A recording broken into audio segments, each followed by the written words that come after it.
Well, it is 5 o'clock. Welcome everybody for attending this meeting of the Cabinet on the Thursday, the 9th of March. I will go through the minutes of the previous meeting. Could somebody confirm that they are a true record, please, that I can sign? Thank you, Councillor Fuller. Is everyone happy that that's a true record? Little bit of an echo. Okay, thank you. I'll just sign them.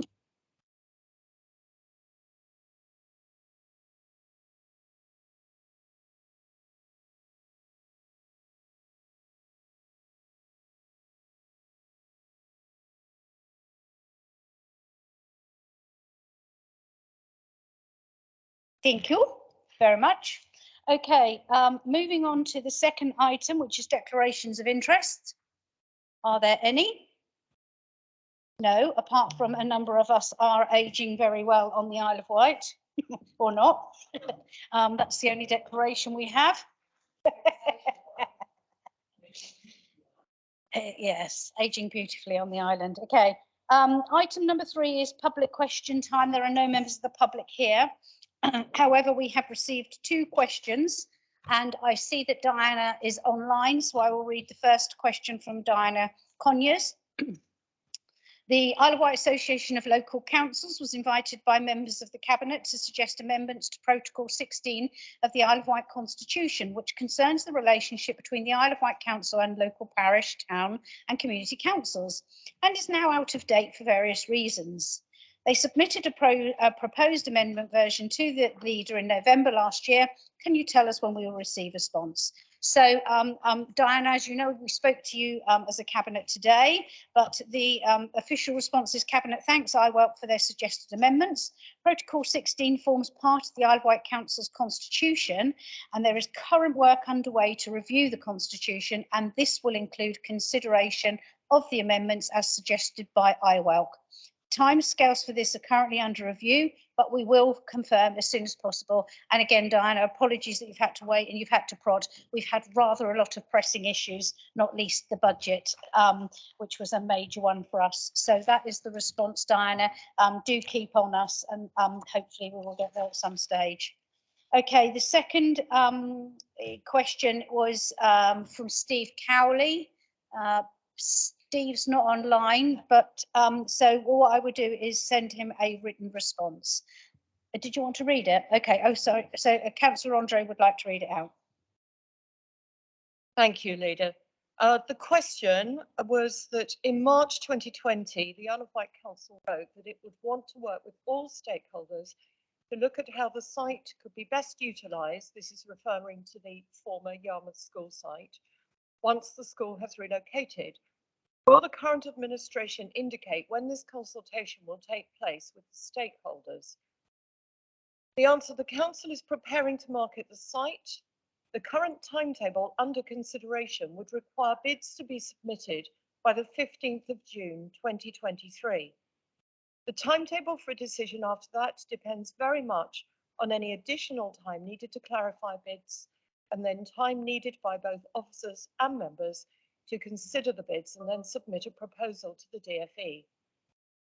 In assessing any bids for the site, the council will consider the economic, environmental and social benefits of all bids. Agreement by the DFE is also required, which is outside of the Isle of Wight Council's control. It will be for the council to demonstrate the best value case to the Department for Education when seeking consent to dispose of the site. Thank you. Thank you. So we move on to item 4 on the agenda, which is Chairman's announcement. The only announcement is that I headed up the National Women's Day along with the Chief Exec and the Chair of the Council and other councillors to show our support. I have to say 24 years ago when I first became a councillor, women were very few and far between, that was for sure. There's a lot more of us around the table, which is absolutely all power to us. So thank you very much. That's the only announcement I have. So I'm going to move on now to item 5A, which I believe you're going to make a statement, Councillor Andre. Thank you, Chairman. Due to administrative error, where the required notice was not given for this paper, we are deferring this paper. Thank you. So we can move on to item 5B, please. Thank you, Chair. The early years childcare sufficiency assessment. This is a statutory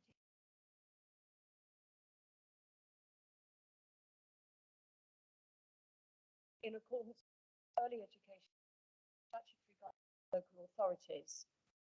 Cabinet have received this paper and to assess whether or not we are meeting our statutory requirements. I'm not going to go through everything, as I say, because Cabinet have had a look at this paper, but I am happy to take questions, and then if not, to go to the recommendation. Are there any questions in the room? If you would like to go, and we'll move to the vote. The recommendation is that the Cabinet, having been presented with the statutory sufficiency assessment, Cabinet is now satisfied that the local authority has met its statutory obligations in respect of the early years childcare sufficiency assessment. Is there a seconder for that, please? Thank you, Councillor Paul Fuller. All those in favour, please show. Yep, that's unanimous, Sarah. Sorry, we're going too fast.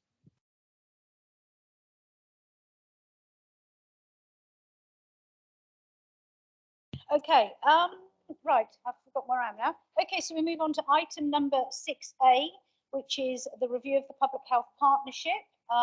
So is that Councillor Love? Yeah, Councillor Love. Thank you, Chair. We certainly are speeding through tonight, aren't we? At a great pace. So this is the report for the Public Health and Strategic Partnership between ourselves, the Isle of Wight Council and Hampshire. This paper went to scrutiny on the 5th of December last year, following a local government review of the service. The paper refers to the agreements made in 2019, leading till 2025. The thing to remember within the report is that there are still a few little unknowns in terms of our budgets moving forward, which of course the Director will refer to at a particular moment. But we will come to the recommendation shortly. There have been a number of conversations to continue this until 2025, at which point we will look to enter into a formal service level agreement approach in the next round of that. So if I can just hand over to Mike for a moment. Many thanks, Councillor Love. I'm absolutely delighted to be the Director of Health for the Isle of Wight, and this partnership paper really cements that piece of work. As Councillor Love said, at this point in time, the public health grant is often announced quite late, so we are nearly in the middle of March. I don't know what my budget is next year, but I'm in the same position as every other council in the country. We are expecting it to come fairly soon on the level that we have now. The LGA review that took place in September really showed the benefit and the improvement public health we've been able to make, including our partnerships, our service delivery, and outcomes. And I'm absolutely delighted. I'm really part of the whole system, working with the Director of Adult Services, Director of Children's Services, the NHS, and other partners to improve the health of the Isle of Wight population. Thank you. So would you like to go to the recommendation, please, Councillor Love? I would just like to add that it's very disappointing that the government would, at this very, very late stage, we've now started the new financial year, more or less, and we still haven't received any idea about the settlement. That's completely unsatisfactory for any local council anywhere in the country when we're trying to develop and progress our services. So I think that that needs to be highlighted here. So the recommendation is that the Cabinet approves the continuation of the Public Health Partnership until September 25, when an update agreement will be considered. Okay, is there a seconder for that one? Councillor Paul Fuller, second that one. Councillor Stevens, won't fight over it. Thank you very much. Is there anyone that wishes to ask any questions? No? Oh, Councillor Stevens. As we're racing along, or perhaps I'll put the brakes on it a little bit because this paper deserves a little bit of attention. I think that what I've read through the report, there was good, solid remarks from the LGA review, which underpins what value we are getting through via the Director of Public Health and indeed his team.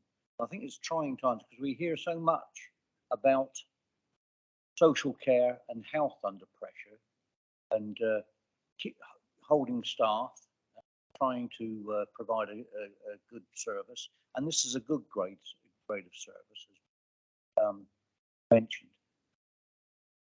But equally, in public health, they have their trials and tribulations with regards to recruitment and retention of staff. I'm pleased to see that the apprentice scheme is working very well. I just wanted to mention that because it's easy to skip through and say, yeah, this is a good report. We need to recognise good reports as much as we do the hiccups and sometimes not hitting the mark. So thank you very much, Director, and thank you, Councillor Love. Okay, so what I would add to that, actually, Simon, is it is a bit of kick in the guts of the government leaving it this late about financing. Bearing in mind, you've just brought us through a pandemic, and many of you public health people, you were the unsung heroes. Everyone going out and doing their clapping and everything else, and yet here you are in this situation, just hanging on, waiting for financing. I have to say, I thought you were exceptional during the pandemic. I was just an ordinary member of this council, but you always came back to me with all those responsibilities. Despite, you must have been completely overwhelmed. So thank you very much. So we move to the vote, please. It's been seconded. All those in favour, please show. It's unanimous. Thank you very much. Okay, so we move on to item 6B, which is your report.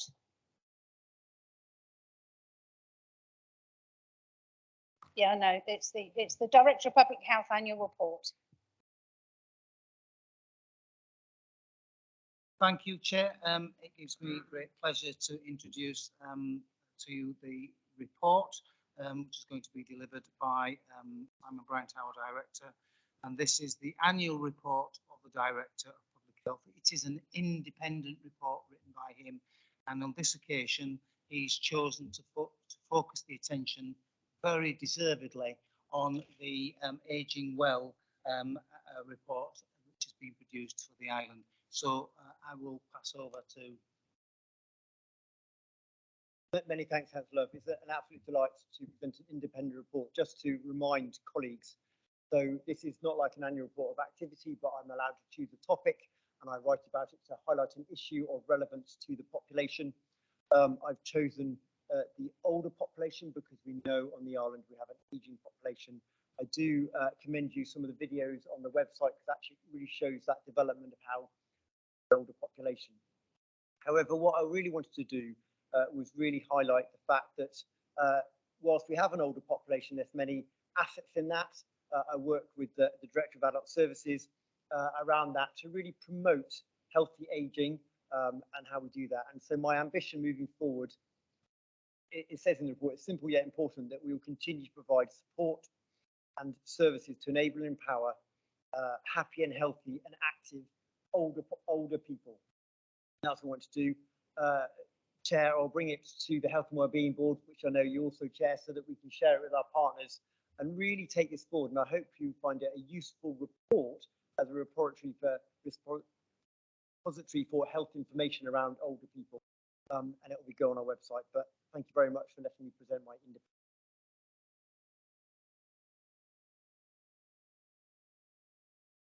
Thank you, Simon, for that. And again, perhaps slightly later on, we'll talk about some more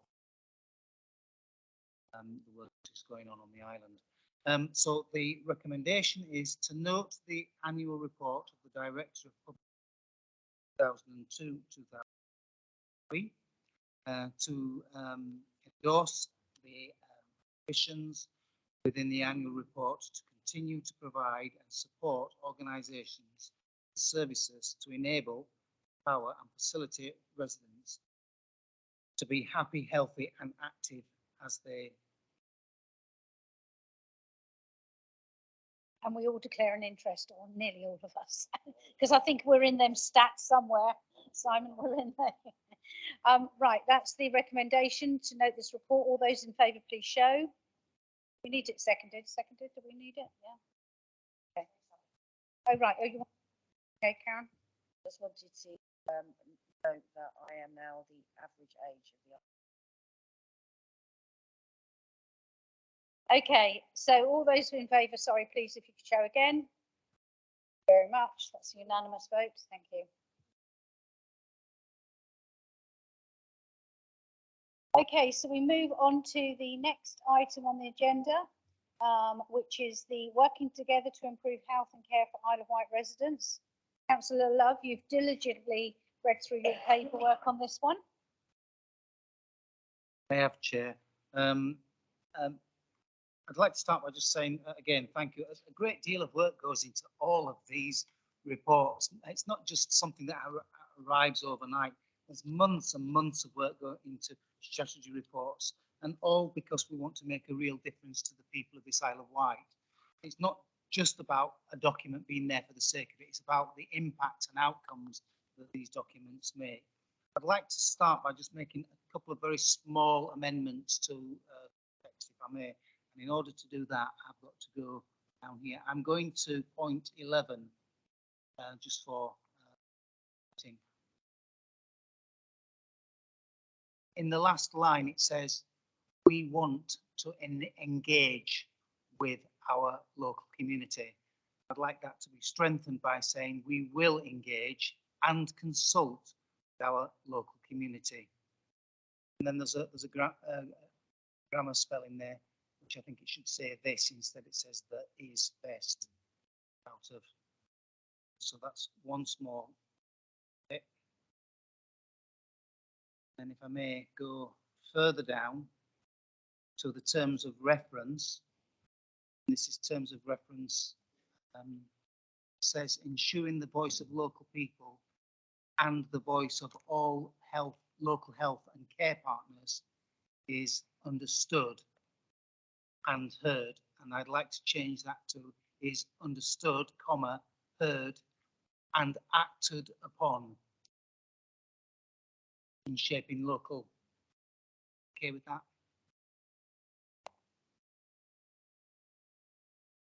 The reason for those specific small amendments is to strengthen the actions which we take.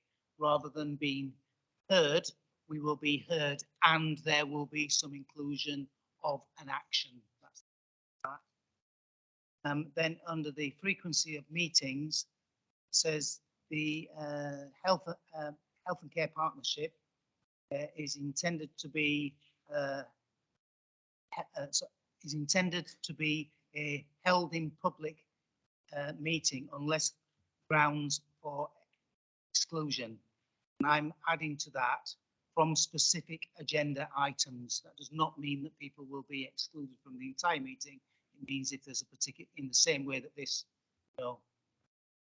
meeting would. So I'd like to add that. And then under the final change, under the governance, I'd like to add that it's an additional bullet point that participants will be annually re-elected to serve on the governing body. In this case, it's the interim. So those are the first things. So I hope that that's clearer. That strengthens the participation element.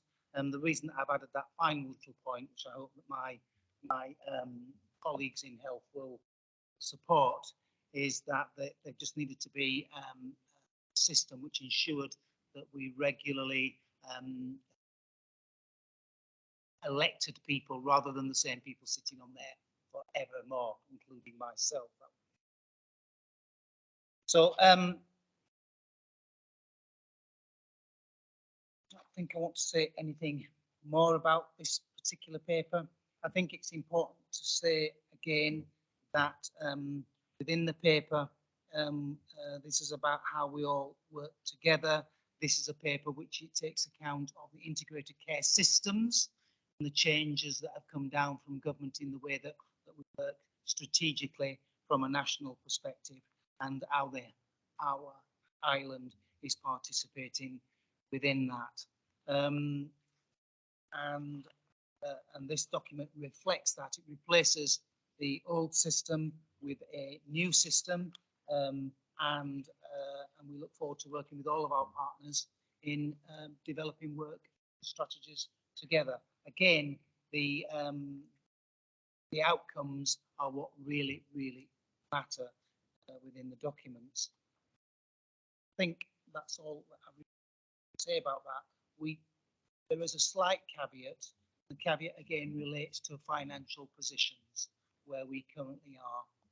So we know that our NHS Trust is approximately is forecasting an overspend of approximately 21 million.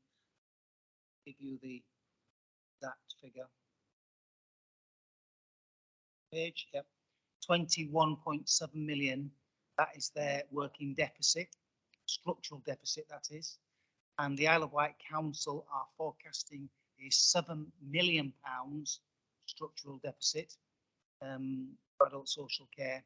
And it is important to say very clearly now, in the current climate, those things may well change and will fluctuate as we receive more and more information. The adult social care teams are facing in the next budget, we've just left this budget, a shrinking budget. Well, it's not a shrinking budget, sorry, I'm trying to say that we face a deficit next year. Our share of the cut to services will be approximately £1.9 million already forecast. And that's because of we're exhausting all of the contingencies and various different things. And so we need to remember that we're working in a very difficult climate, but we will try to move forward to deliver the very best that we can for our population against the budgets. So would you like me to read out, because it's quite a lot of recommendations, would you prefer for me to read them out? No, I'd like to do that. You want to do it? Okay. So this paper recommends options A, B and C, and A being the Cabinet agree that the existing partnership is replaced by a new Isle of Wight Health and Care Partnership and a new Isle of Wight Care Executive Delivery Group. A, B, Cabinet approved the suggestion, the Cabinet approved the suggested membership and responsibilities of the Health and Care Partnership and the Health and Care Executive Delivery Group as per the terms of reference Appendix A. C, the Cabinet agree that these new groups are established by April 23, with the current partnership having its last meeting in March 2020. Okay, so that's the proposal. Is there a seconder for that? Sorry, Councillor point of order, Chair. I think we have had some amendments. So I think, is it not the terms of reference as amended? So I was going to say subject to changes proposed to I am happy to second. But I'm happy to accept that. Okay, because we have made a couple of amendments. Okay, all those in favour of with that amendment added? All those in favour of those three recommendations? Yep, that's unanimous. Have you got a question, Councillor Stephen? No, I think that, we're moving forward quite swiftly. There's not been an opportunity to comment. I asked if there's any questions. As you did just then, Peter. What I'm concerned about. Yes, got something new moving forward, but on page 89 of the report, and I've got a find it again. Paragraph 39, possibly the last sentence. Notwithstanding the success of the IHCP model is dependent on the ICS and NHS nationally properly funding the structural deficit in the NHS funding for the Isle of Wight. My concern there is that we absolutely make sure that we put the ball back into the court off island and say that we demand fair funding for our IHCP, because as pointed out there, it might slide below par or even fail, and we don't want that. Now, that is just my comment, and I come in as a cabinet member from outside, but I can foresee that if we don't get the correct funding, all the effort that our cabinet member and our partners and our social care staff put forward will come to naught. Thank you. Okay, Laura Gordian in, please, because she sits on this panel with me. Thank you. Thank you, Chair, and I'm grateful to Councillor Stevens for raising a question that has such great merit in our current financial circumstances.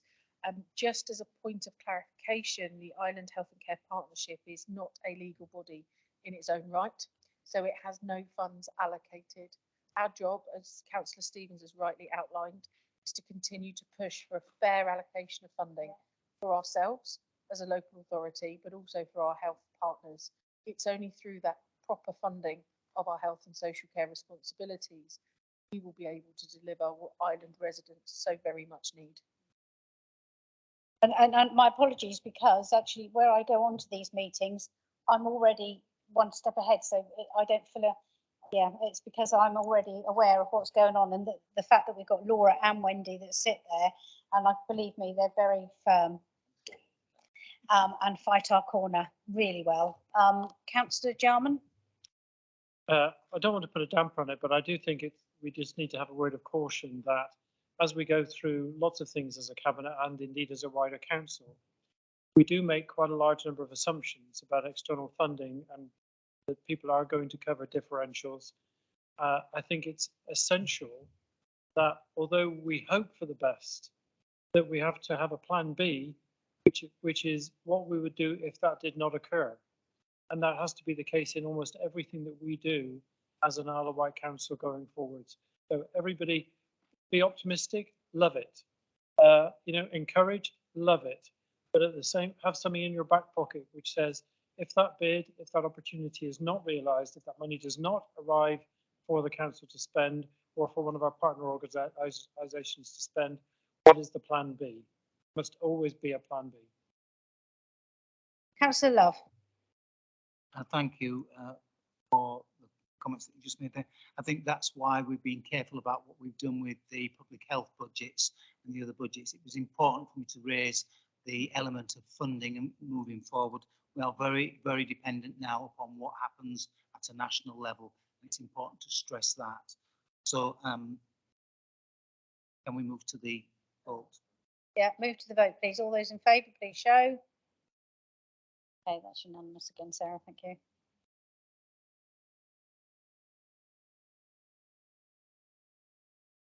We've not finished yet, because now we've got item 60, which is the carers strategy. So that's between you and Laura. There are two Lauras in the room, which is, and actually we're sat together as well. So anyway, so that's Laura G and Councillor Love. Thank you, Chair. And again, this is the unpaid carers strategy, which was before scrutiny earlier this week and was endorsed by scrutiny. I'm going to go straight to my director, Laura Guardian, to make comments. But again, I would say we've had 4 documents. A lot of work has gone into this in the background. Thank you, Chair, and thank you, Councillor Love. To recognise the work that's gone into developing this strategy, needs also to recognise the people in our community who've contributed their time and their efforts to help us develop this strategy. The report seeks the approval of Cabinet to move forward with the Isle of Wight Carer strategy for 2023-2028. And this strategy is a replacement for the strategies that have existed before. Key is the difference in how it's been created. Rather than being a dusty document that sat on the shelf, having been written by commissioners, by local authority staff members, by our colleagues in health, a long, robust and truly engaging programme of consultation and collaboration with carers and their families in the community has been undertaken to really understand what's important to them, what matters, and what we need to be doing to support that incredibly valuable part of our Isle of Wight economy. Supporting the island's unpaid carers is absolutely key to ensuring that the people they care for, who are often the most vulnerable people within our community, remain safe, remain well, and are able to live the life that they choose with the best care they possibly can. The strategy itself is aspirational. It's designed to ensure that we stretch ourselves in terms of the offer we make to the unpaid carers and informal carers in our community. Not only the offer we make, but the offer made by our NHS colleagues, by the Integrated Care Board, and collectively as a health and care system. In addition to having been before the Scrutiny Committee on Monday this week, the paper's also been before and endorsed by the governance bodies of both the Integrated Care Board and the Isle of Wight NHS Trust. There is a full system commitment to moving forward to develop an action plan, an implementation plan around this strategy to make sure that we deliver for local people in the best possible way. The ask of Cabinet today is that you approve the Isle of Wight Carer strategy, enabling the strategy to progress for further approval and adoption by the Isle of Wight Health and Care Partnership Board. Thank you, Councillor Love, and then Councillor Paul. Would you like me to read the recommendation? We've got a few comments before we go to the recommendation, some questions. Paul, did you have a question or was it to second? Yes, I suppose it is a question really. I know that some of the carers that we have on the island are also quite vulnerable themselves, you know, particularly when you're talking about young carers and also partners who are also quite vulnerable as well. It's a very, very isolating role that they play. And I feel that we should be doing everything that we can to support those people within our community because they are real unsung heroes. And I think that these people need to be supported, protected and looked after by us because they are doing a lot of the work that would otherwise fall upon the state. And that isn't right. It makes me feel very uncomfortable that we aren't doing what, you know, sometimes giving the level of support that they get from other countries. So yes, I'm happy with this strategy, but I think that, you know, in the future it's something we constantly need to review, and let's work with the Young Carers Group, see if we can build upon strengths within this report. So I do support it. Councillor Jones-Evans. Thank you. I just wanted to thank all the team involved with bringing this together because the voice of the carer just runs through this like a stick of rock, doesn't it?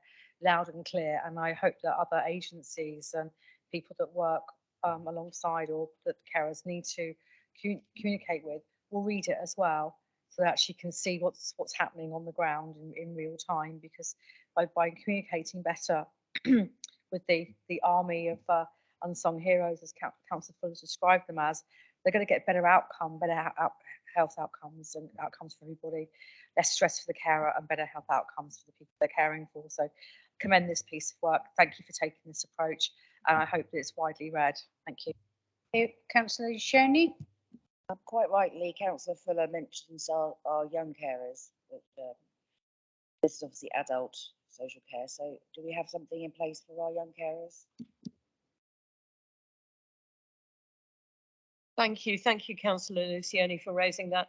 I would say that the Young Carers Service doesn't actually sit within this strategy, but it is actually included. There's a link at point 22, and we have, I won't go into the services that are provided at this point because the link is included in the papers and it wouldn't be appropriate as it's not included in this strategy, but just to reassure residents that we do have a young carers service that is commissioned by the Isle of Wight Council. and we do take that very seriously. Thank you.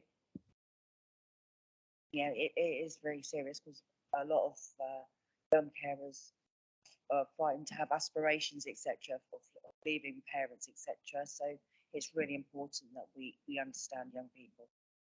And can I make a point to Alistair Sims, who worked really hard on this and done an absolutely superb report. I know I went back with a couple of moans and groans, but it's only just to make sure that we're absolutely bang on what we say. The carer, I know so many unpaid carers, it's unbelievable. And what they do is absolutely phenomenal. I don't know how we'd even survive on the island if we didn't have them. So thank you. I think that's really important, but actually some carers don't actually realise that they are carers. That's I think the point of this. So, Councillor Love, would you like to go to the recommendation? So I'd just like to add that within the report, working together to improve the health care for island residents, that we've actually included in that board the Director of Children's Services moving forward as a new addition to strengthen that working relationship. That's the first time that has happened, and is a good one. And that we actually, the carers themselves, the census data for recently released demonstrates that we have 19,757 carers that self-identified within that, which was an increase of 3,000 people, which demonstrates how the island's demography is changing. And every single one of them is highly valued.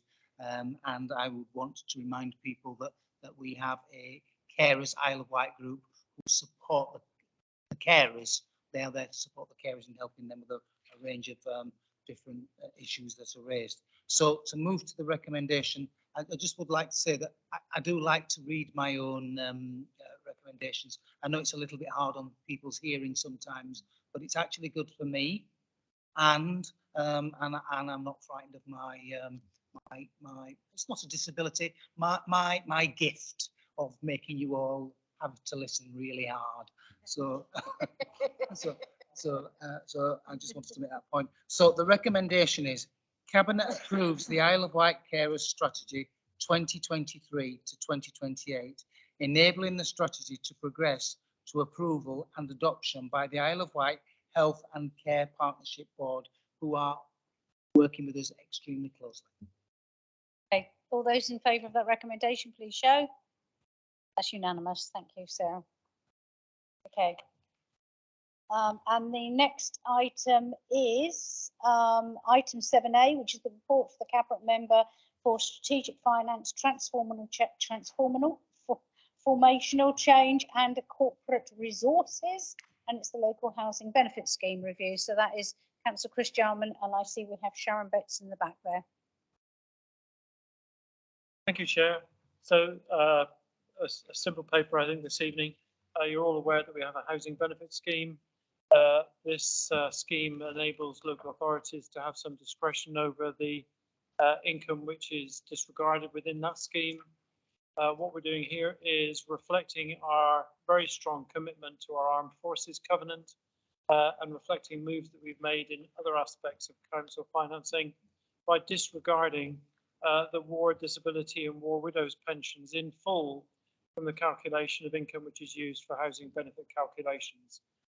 People who have served in our armed forces deserve our utmost respect and support, and they should not be put in any way at a disadvantage from the disabilities which they suffer as a result of that.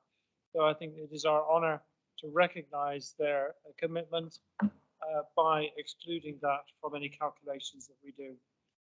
So I put the recommendation that the Cabinet recommends to full council the approval of the continuation of the Isle of Wight Council's discretionary scheme to disregard war, disability and war widows pensions in full from the calculation of income for housing benefit purposes, which is option A in the paper, and to ensure that as we go forwards, we can deal with minor amendments that might come in from legislation, and that the Cabinet recommends that full council delegates future minor changes or reviews to the scheme to the Cabinet Member for Strategic Finance, Transformational Change and Corporate Resources in consultation with the Benefits Manager. Oh gosh, I've got a queue. Councillor Jones Evans first, then Councillor Paul Fuller, then Councillor Ian Stevens. Thank you, Chair. I was just going to say, I would like to second this. So also, I also agree with there are minor changes that it can be delegated, because there's a lot of work to put a report together, to bring it to council, etc. So I'd say any minor changes, I think we should do goes up in the post and with the benefits manager. I think makes extraordinary amount of sense. Some of it is simply keeping up with legislation and other. Thank you. I think it is so important that us on the island recognise the work of veterans that have supported our country. We have more veterans on the Isle of Wight per head of population than any other county in the country, and it's worthwhile remembering that. I think everything that we can do, every little bit of support we can give a lot of those people that have offered themselves to our country, we should celebrate and we should applaud. And I'm very much in support of this paper. I think it's very good, and I really thank Councillor Jarman for bringing this forward. Thank you. Councillor Stevens. Thank you. I was going to just go and say I'm going to second this, but it's so important because it's not just the former armed forces member and veteran, it's their families and the support we give that this affects. And we've got to support those, as in the previous paper, we've got to support those that support. And I think that's very, very important. So 200% behind this. What I would say is that, yes, we know what's current at this moment in time. I was pleased to hear Cabinet member to actually turn around and say that he would be keeping a watch eye on what is not just current now, but is coming up in the future, so that we keep pace with change and we do not, how can I say, cause any suffering unnecessary by not keeping pace with legislation and making sure everything that we do in this council to support veterans and indeed their families is current, and if you like, an eye to the future of what's coming up so that we can be there ahead of the curve. Thank you. We should be very proud as an administration what we're trying to do to help our people. Councillor Ian Ward. Thank you, Leader. I would like to say thank you to this administration for these policies. As President of the Royal British Legion and President of the Royal Marines Association, I meet with veterans very often, and Councillor Stevens is actually right. Things have changed considerably. My day when we were well looked after, those days have gone, and now veterans are and serving soldiers and airmen and sailors really left to fend for themselves now, and it's all very well saying, oh yeah, but the families are back home. You know, life is difficult for them. They're on their own, and any support that we can give them, very grateful for. Thank you. Okay. So I think everyone spoke. As somebody whose husband could fall into that category at some stage, and I could be a war widow, I suppose it would come down to me as well, but not yet, and hopefully not for a very long time. So Councillor Jarman, could you read the recommendation, please, and then get that, or have you haven't read it, have you? Can you read? You've read it already. Okay, so right, we've read it already. We've had it seconded by Councillor Jones Evans. All those in favour, please. Yep, that's unanimous. Thank you. And thank you for bringing that to our attention. Okay, so we move on now to the next item on the agenda, which is item 7B, the council tax premiums on second homes and properties. Thank you, Chair. We're all aware, because it's been an extensive topic of conversation for several months, that there's a levelling up bill which is coming through. It's been brought to Parliament as pending legislation by the Conservative Party in London, but has very broad support across the House in terms of a number of changes, including planning, but also including some opportunity for local authorities. Specifically here, we're concerned with some clauses within that which afford the opportunity, if enacted, for this legislation to enable local authorities to charge supplementary premiums on second homes and empty homes. And that's exactly what we are seeking to recognise. This paper does not enact that. It simply brings forward our declaration of intent to implement this at the earliest opportunity in the future, once that legislation is enacted, receives royal assent, and we can act on it. There are some logistical reasons why we're bringing this forward now. In common, I have to say, and following in the footsteps of some 50 now other local authorities with a very, very similar wording on it. And many of those wordings are actually not similar, but identical as both the wording and as a process. So with that in mind, we are seeking to bring that 100% levy. You'll have read the paper, and there is a slight change to the recommendation to align the motion with that of other authorities. I think the last one that was made on this account was Portsmouth just a few days ago. There seems to be a long list of them almost on a daily basis now using the same declaration. And that is, as per the attached sheet, that the Cabinet recommends to full council that full council declares its intention to implement and approve the following council tax premiums to be applied from the 1st of April 2024 or as soon after as possible, thereafter as possible, subject to the legislation being in place. And those are number one, 100% premium for second homes, and number two, 100% premium for properties that have been empty and unfurnished for a period of between 1 and 5 years. That does change the current policy of charging 100% premium where the property has been empty and unfurnished for a period of between 2 and 5 years. So as per the legislation, it brings forward the date when we can actually charge that fee. And I commend that to you and look for a seconder. Councillor Jones-Evans, seconded and wishing to comment. Thank you, Leader. Thank you, Councillor Jarman, for spending time on this report. I just think it's just worth reiterating that this is as part of a process, that we're not in a position England is able to start charging second homeowners from this moment. So no one's going to be getting bills through in April. This is just part of the process we have to follow to enable us to be able to make a decision to enact the legislation should it come forward at the earliest time, basically. And there's a lot of work that's going to be done in between once it's actually gone through the House of Lords and then ratified or otherwise or changed by the time it gets to the House of Commons. But I just wanted to say, we've got people shouldn't be, overly concerned about this thing or go overexcited about it. We're really just doing due diligence, enabling us to put us in the best position possible for the future. Councillor Phil Jordan. Thank you, Chair. I'm happy to support this. I'm anxious that we, in the meantime, assuming that full council also take a positive view on this, I'm anxious to get the detail right because there are areas of interpretation that I think we need to address in the longer term and before, if it comes to fruition, before it gets enacted as a premium on the council tax on the island.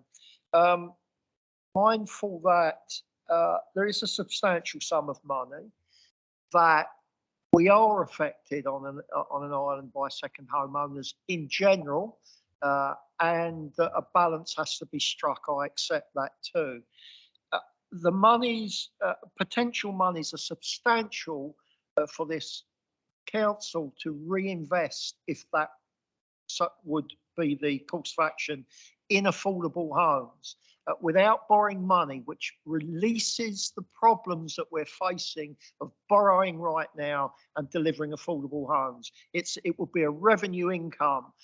So while some observers see this as trying to move people out of their homes, it's not that, in my view. It is to increase our revenue to reinvest in homes for people on our housing lists and those in need of houses without borrowing money and therefore being able to deliver without the constraints that we have from the Public Works Loan Board and the financial position of this council. So in my view, this is a very good way forward for this council. Very supportive of it. Hopeful council also take the same view. Thank you, Chair.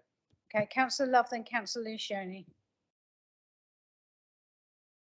Thank you, and I would want to support the comments which Councillor Jordan just made wholeheartedly. That's my thinking. I think this does raise concerns for some people, but for others it can bring many, many benefits. It is hoped that if this bill is enacted, that it will release some properties into the market which can be used for our own local people, and that can only be a benefit to island people who live here and dwell here.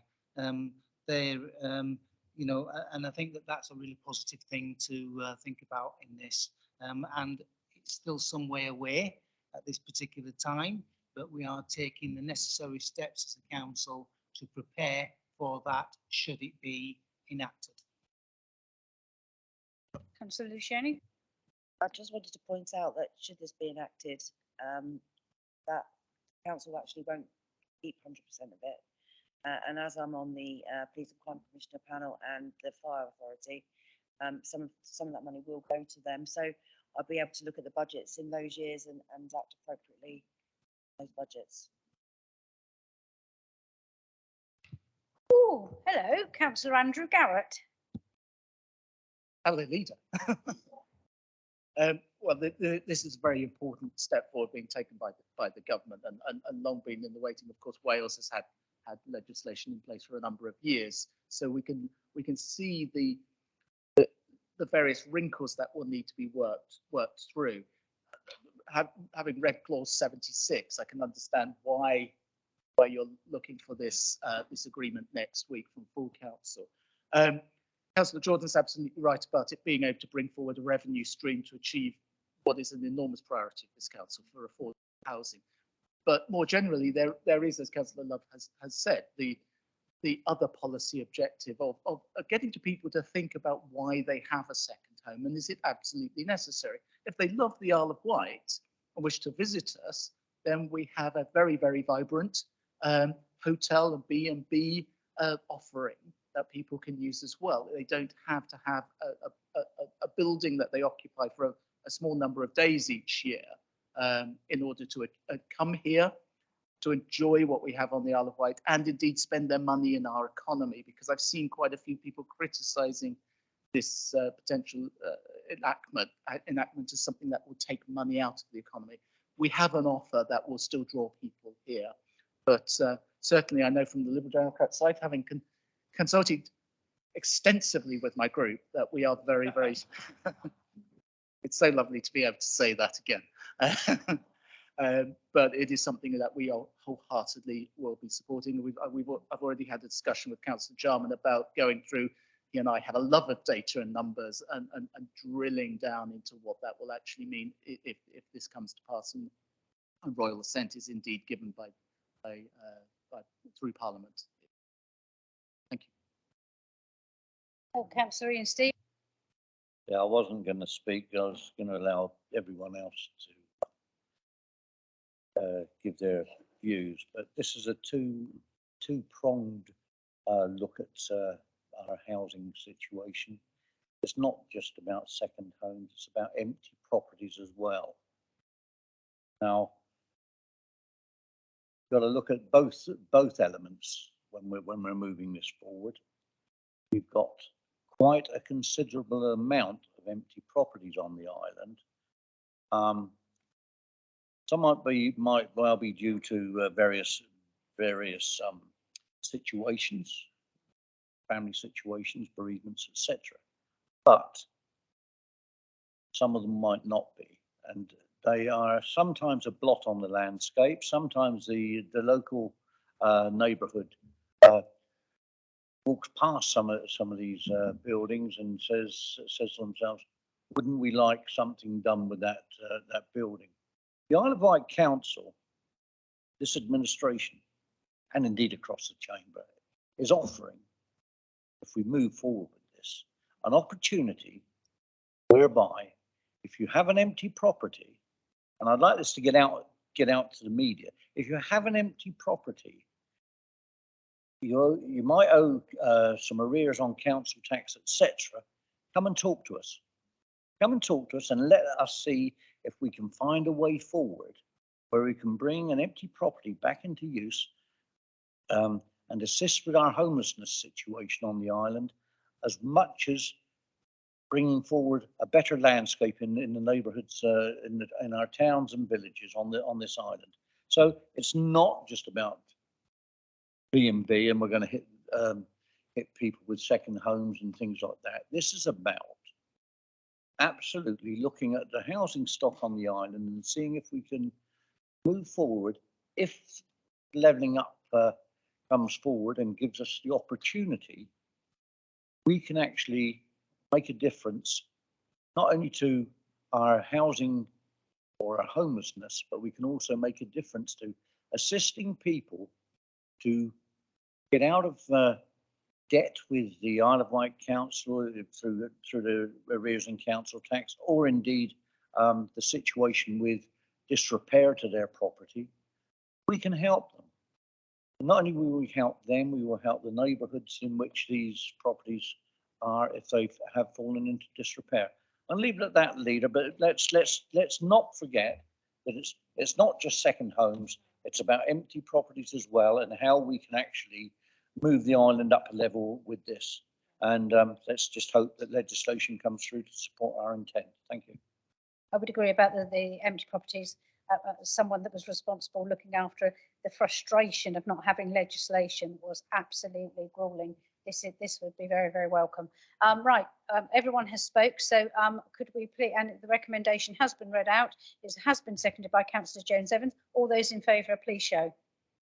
That's unanimous, Sarah, thank you very much. I'm so cold, I can't even begin to tell you. Okay, item 8A, at least I can still talk-ish. Right, so we have the report for the Cabinet Member for Infrastructure, Highways, PFI and Transport. That's Councillor Phil Jordan. This is a really interesting one. Yellow lines. Chair, thank you. It's now a regular, as I mentioned to Councillor Robertson in full council, about the floating bridge ought to be on the full council agenda every month, because it gets asked about. The TROs for us are becoming much the same. It's the next round. We've had 3 or 4 before, and there are more to come throughout this year. This is for Wroxall. There are 3 schemes proposed. They come from, as before, and as future schemes come from the requests placed on the Safety Asset Register and dealt with. Over 10 years now of requests are finally being dealt with. This is for Wroxall. There are the 3. We will amend them tonight, and I've given you a plan for one of the schemes and wording for the amendment included. I'll read those out for you, Chair. This is in conjunction, largely, as in past cases, of discussions with the local ward member who we feel has a good sound base of feelings towards these issues in the vicinity and in the ward, and in conjunction with the consultations we do, which is on page 171, and the amendments, when I read them, you will see will reflect the results of the consultations for the 3 schemes in terms of support and objections. They are largely always going to be a balance. There are those for and those against, and on some cases, it's more pronounced than others, but it will always be a balance, and we will please some people and not others. But we're tasked with delivering this safety schemes for our community, and on this occasion, Chair, the plan is with you, that plan. The other 2 plans are in the papers, and I'll read out the amendments. The Cabinet agrees to abandon part of the proposed restriction in both sides of the High Street from the junction with Clarence Road to the entrance of the local inns car park. I think that's the Star. The rest of the proposed restriction to be implemented as per the illustrated plan attached. 2, Cabinet agreed to proceed with the proposals as indicated on Plan 3 in our papers at St John's Road in close proximity to the junction with Worsley Drive. You'll probably recognise it's close to a bend and therefore it improves vision for coming out of that junction. And furthermore, Cabinet agreed to remove and not implement the proposed scheme at St John's Road in the area directly opposite Cleveland Terrace. Plan 2. We will abandon that proposal at this time. Those are the amendments, Chair. Look for a seconder and happy to answer any questions if there are, or move to the vote. Is that a seconder, Councillor Jarman? Peter second. And once again, Councillor Jordan, thank you to listening to the local residents and the local member who know these roads better than anybody else. And it's not just a carpet, you just agree. You actually do a lot of hard work, as I know in my ward previously. You listened to what I had to say, which was refreshing, very refreshing. Okay, thank you very much. So we've had that seconded. All those in favour of those TRO amendments and changes? Yep, okay, thank you very much. Okay, so we move on to item number 9 now, which is Cabinet Member announcements. I think, no, we'll leave you till last because that's exciting. Councillor Julie Jones-Evans, I think you wanted to say something. Thank you, Leader. Yes, just one thing. Tomorrow at the Key Arts Centre between 10:30 and 4:30 is the last of the public drop-in sessions for the consultation on the forthcoming cultural strategy for the Isle of Wight. So tomorrow, 10:30 till 4:30. Come and have a look and see what you think about it and feed in. Thank you. Councillor Andre. Thank you, Leader. As some of you will already be aware, we have opened another community pantry in Pearl Street in Newport. So we now have 4 active community pantries on the island, and we are in negotiations to have more community pantries, which continue to be much needed and grow the numbers of people that are actually using these community pantries indicates that the situation is continuing. So we will continue to provide more community pantries. And if I may, I would like to just highlight that our Director of Children's Services, Steve Crocker, has announced his retirement at the end of the month. Steve has over more than 3 decades of experience in the field of children's services. He's been Director of Children's Services for the Isle of Wight Council since 2015, shortly after the partnership with Hampshire County Council was put in place. His experience and leadership has been recognised nationally, and he was actually awarded an OBE in the Queen's Birthday Honours in June 2018. As I say, my personal thanks. He has been a fantastic support to me, especially over the last couple of years since I have been in this post. Thank you. I think we all echo that as Cabinet. The support that he's given has been phenomenal, and we wish him a very long and happy retirement. But I'm sure we'll still see him popping up somewhere because it's not a retirement. It's not all it's made up to be, apparently. Okay, is there any other Cabinet members' announcement? Because I want to keep Carl till last. Karen Luciani and then Councillor Chris Jarman. Thank you, Leader. So I met with the Police and Crime Commissioner last week, and I just let the residents know that I am now in talks with her office to arrange meet the Police and Crime Commissioner event for the island so that residents can come and meet her and ask questions. So I shall be following that up. Also, the Deputy Police and Crime Commissioner will be coming to our Health and Wellbeing board and getting involved. So that's great. And Simon Bryant is now picking that up for us so that we can get those talks going. And but also from with our waste provider, we're in the process of writing to residents on unmade roads where risks to staff has been identified. Trips and falls from potholes can cause serious accidents for our collection teams, and we would be incredibly grateful if the community could support their collection crews and fill in potholes on their private roads. It's also the time of year to consider vehicles accessing narrow private roads with trees and hedges as they prevent visibility for reversing waste vehicles. So I'm just asking on people with private roads just to think of others that've got to pick up their bins and keep them safe. And if you want to sign up to our green waste collection, you've got to the 17th of March, but there's not many places left. So that's it from me from today. Thank you. I did write to my residents telling them about keeping the bushes cut back and everything else for visibility, and just thinking about the brambles. I mean, the brambles are just coming on, and it doesn't take much to, I mean, to actually take someone's eye out. Councillor Jarman. Just to remind people that another reason to be in Newport tomorrow, it would seem, is that tomorrow afternoon, indeed from 11 o'clock, I think, till middle of the afternoon, is the drop-in centre at the Riverside Centre, being hosted by Southern Water, to look at their plans for sorting out our awful problem on the island with sewage and other issues. So if people would like to come along, there's a chance to come along and to kill two birds with one stone, one at the Riverside Centre and one, as Councillor Jones-Evans said, at the Key Arts Centre. Thank you, and we'll leave the best till last. So, Councillor Love, you've got an announcement. Oh, you said you didn't have anything to say.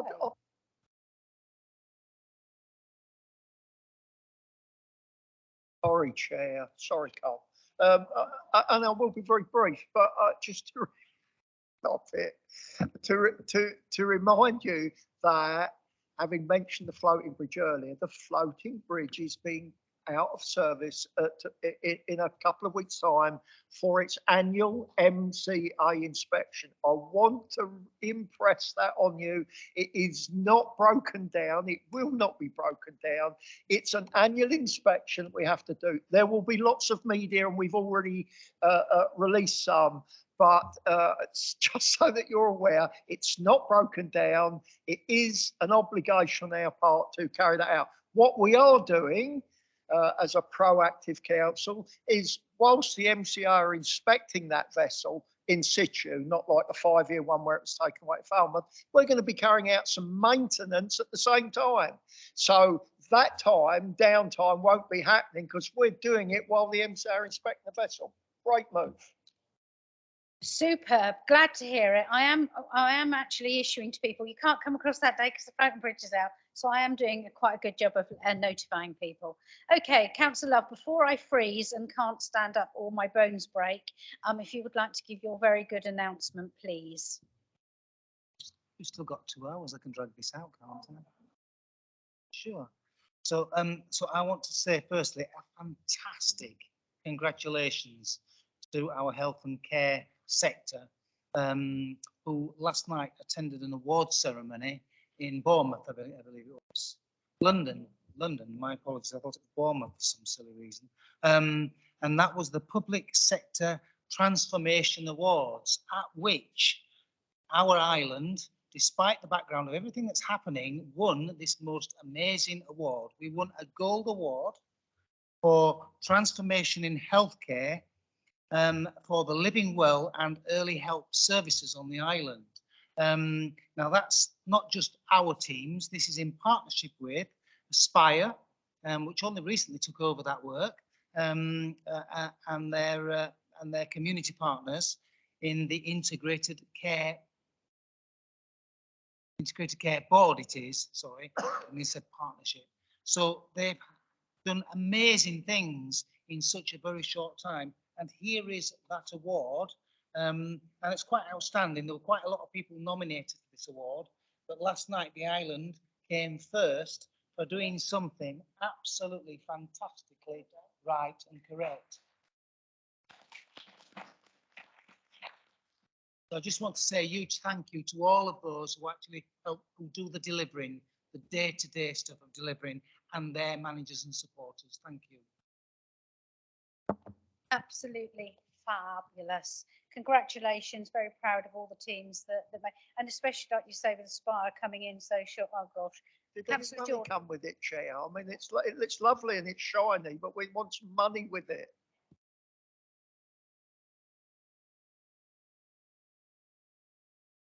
Yeah, sadly, it doesn't come with a pot of money, but you never know. It could be that little tiny thing that we can quote in something that might give us that little bit extra push to be able to get money at some stage. I am working hard on trying to get extra money for the island.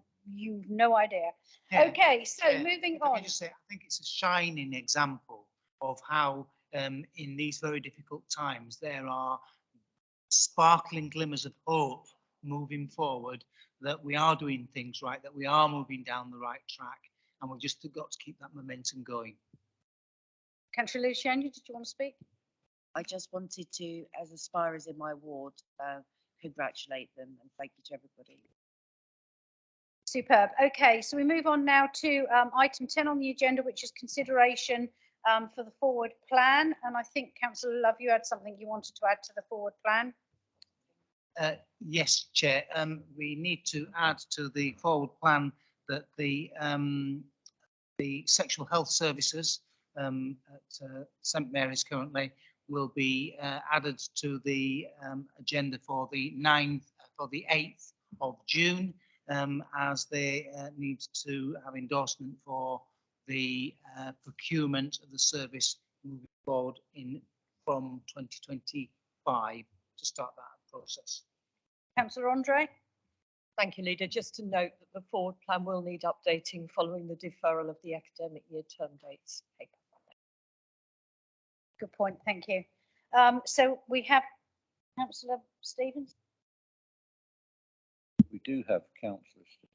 All I want to say is that on the forward plan, you will note that the approval of statement of intent for ECO or Eco 4 as a generally known flexibility scheme. I signed the delegated decision last Friday.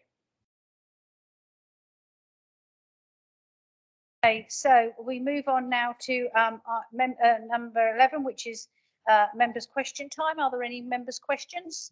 We have two members there. Ooh, Councillor Nick Stewart.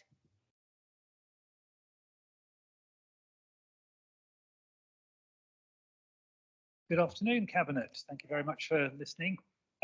It's a very simple, straightforward question regarding a matter in my ward where we have a development, a Blanchard's development, which contains a small amount of social housing. You may have remembered that I have mentioned housing once or twice. Every single meeting I've been to at full count. Part of the problem is that the social housing is available as a building, but people are not being allowed access because the site access is not available. I would have asked the questions previously of Cabinet members. Unfortunately, there was various information which I didn't actually get till today, so I made the decision that I would bring it here today. So first thing, I apologise to the Cabinet members for giving them such short notice. And I would like to say that I've actually got more information from them today in a few hours than I have done generally for some weeks. So the question really was, can the Cabinet, you'll have to excuse me, I've left my glasses behind, so that's okay. Now I can just about manage that screen. If they work, I'm going to be very grateful. Oh, they are good. Okay, thank you. Right.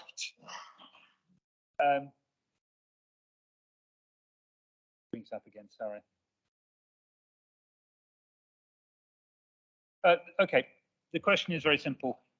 There seems to be quite a bit of red tape causing this development to not have even temporary access. I was asking the Cabinet if there was any way in which they could break through some of this red tape to allow access, temporary access, preferably before the end of March. Otherwise, for proper access, we are looking in at least late May. As housing is so critically important, as this is social housing, as it has an overall effect on other people as well, anything that the Cabinet could do to assist this process would be welcome. Thank you, Chair. Thank you, Councillor Stewart.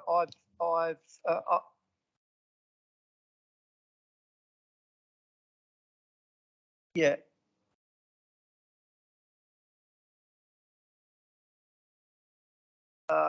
What I've done since the start of the meeting is send a fairly detailed reply to Councillor Stewart and to Councillor Stevens. Ian hasn't got his laptop with him, perhaps Councillor Stewart has. I'll read you a little bit of it. It as is most of these things, not simple, but we've been engaged, we being the highways team, have been engaging with the developer since November, have suggested to the developer and their contractor, which is Crown Park, getting an application in early. This is for road closure, to carry out the roadworks for the access to the site. And after the developer didn't do that, this was last November, we asked them to propose for a temporary solution. The actual date the application for the road closure was received was the 7th of March, 2 days ago.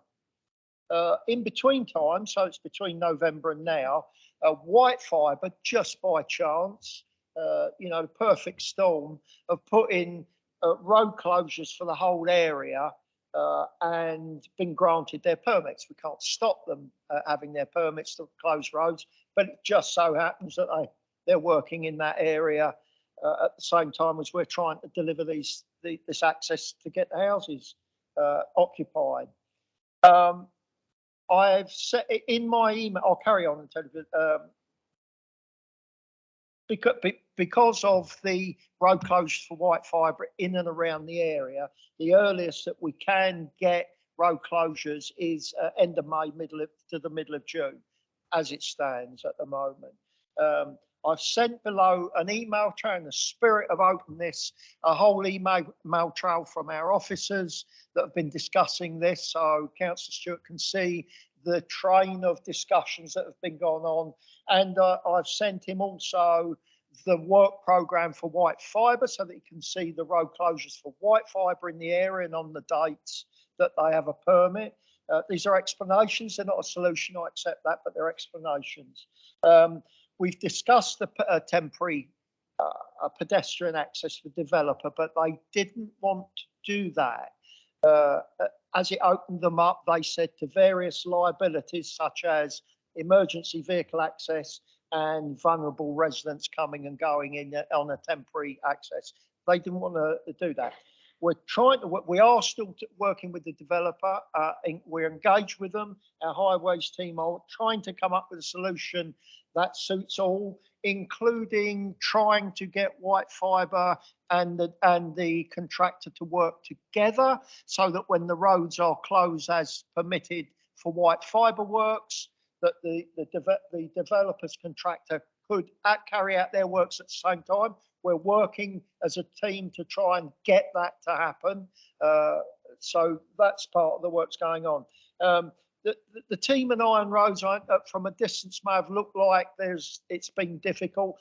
They've acted properly on this occasion, and with due diligence and appreciation of the need to get access delivered for the housing development. So we're all aware of it, and we're waiting further engagement with the developer and their contractor to see if we can come up with a suitable solution on the basis we need people in the houses. So that's where we're at this evening, and I hope Councillor Stewart is at least comforted by the information he has, if not a direct solution to give him tonight, other than we're going to try and get a solution. Thank you, Chair. So nothing in life is easy, and you can see the struggles we have.